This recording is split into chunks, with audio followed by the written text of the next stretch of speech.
여러분, 기아 타이거즈 양현종 선수 혹시 아세요? 이분이 선크림을 정말 열심히 바르는 사람이거든요. 팬들한테 놀림도 받아요. 그런데 양현종 선수랑 비슷하게 선수 생활을 한 다른 선수들하고 비교를 해보잖아요? 그러면 완전 꿀피부예요. 와, 그러네요. 선크림 다들 바르기 귀찮아 하시는데요. 제가 자신있게 말씀드릴게요.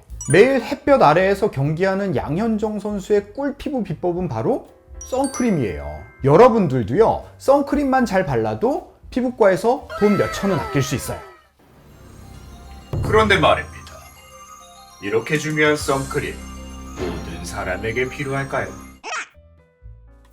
선크림을 오히려 바르면 안 되는 사람도 있어요. 아니 근데 피부과 선생님들은 무조건 선크림 바르라고 막 강조하시던데? 저는 아니에요. 매일매일 바르는 게 아니라 상황에 따라서 조절하는 게 더 중요하다고 생각을 하거든요. 솔직히 고백을 하자면 저도 선크림을 매일 바르지는 않습니다. 그래서 평소에 선크림을 안 발라도 되는 사람, 오히려 바르면 안 되는 사람, 그리고 발라야 하는 분이면은 어떻게 제대로 바르는지 다 알려드릴 테니까요. 끝까지 잘 시청하시고 내 피부 어떻게 해야 되는지 잘 따라해 보세요.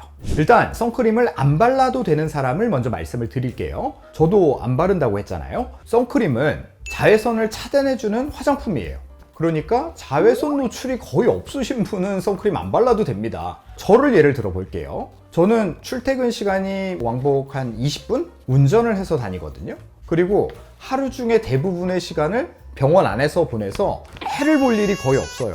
이거 좀 슬픈데. 아무튼 이런 루틴이신 분들이라면은 매일매일 바르시지 않아도 됩니다. 오히려 어떤 분들은 햇빛 좀 받으셔야 돼요.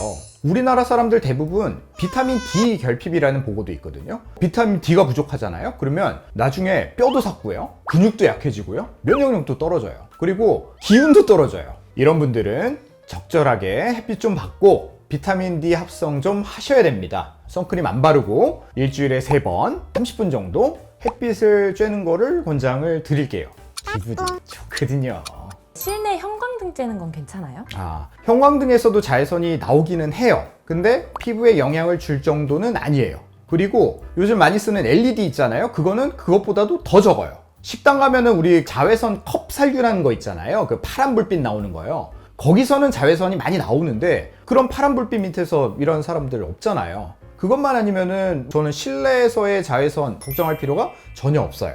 그렇지만 내가 일하는 자리, 공부하는 자리에 창문이 있다. 그리고 그 창문으로 내 자리로 햇빛이 들어온다 하면은 얘기가 조금 다르죠. 그런 분들은 선크림을 발라주셔야 됩니다. 햇빛에서 오는 자외선은요, 피부를 붉게 만들고 태우기도 하지만요, 피부를 늙게 만드는 게 더 크거든요. 잔주름도 만들고 기미, 잡티, 주근깨, 색소 이런 거 생기게 하고, 근데 다행인 건요, UVB는 창문을 뚫고 들어오지는 못해요. 그래서 운전을 오래 해도 그렇게 많이 타지는 않아요. 근데 UVA, 얘는 창문을 뚫고 들어오거든요. 그리고 피부 깊숙이 침투를 해서 주름도 만들고 기미, 주근깨도 만드는 거죠. 그러니까 햇볕이 들어오는 창문 주변에 계신 분들은 선크림을 꼭 발라주세요. 근데 저는 아예 안 바르기엔 좀 불안한데요. 아무래도 그렇죠. 근데 매일 바르기는 귀찮고 그렇다고 안 바르자니 불안하고, 그래서요, 제가 그런 분들께 그럼 이거라도 해보라고 말씀드리는 게 있어요. 바로 초강력 항산화제인 비타민 C를 발라주시는 거예요.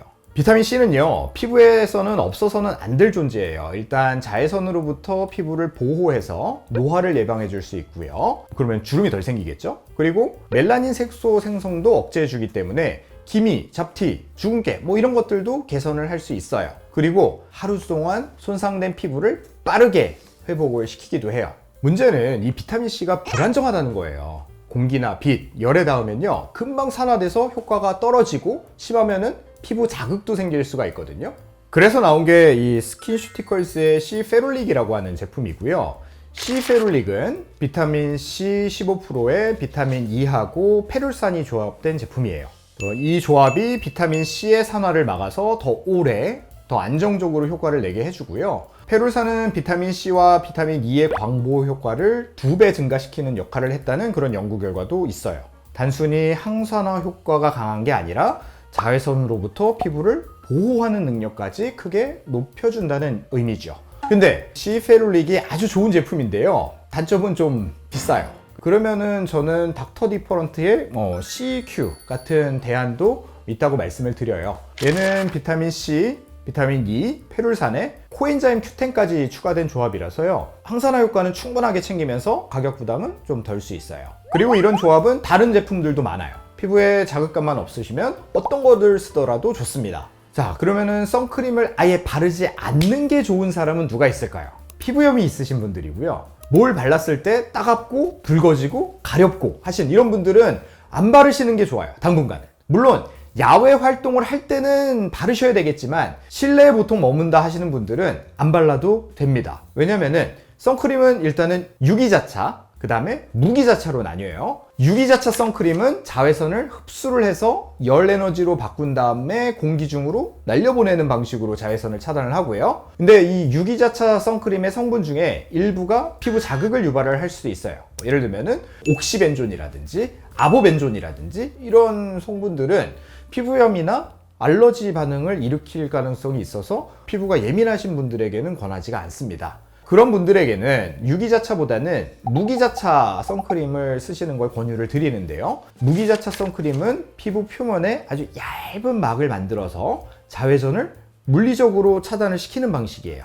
자극이 적고 비교적 안정적이라서 예민한 피부에도 잘 맞는 경우가 많습니다. 징크 옥사이드라든지 아니면 티타늄 디옥사이드라든지 그런 성분들이 대표적이고요. 다만 단점이 있는데 바르면 굉장히 하얘져요. 그걸 뭐 백탁 현상이라고 하죠. 아니면 사용감이 좀 뻑뻑한 것도 좀 단점이에요. 그리고 많은 분들이 선크림을 바르는 것만 신경 쓰시는 경우들이 많은데요. 사실 선크림은 지우는 과정이 더 중요합니다. 근데 선크림 한 번에 안 닦이거든요. 보통 그래서 한 번 더 클렌징을 하는데 그게 피부에 진짜 안 좋아요.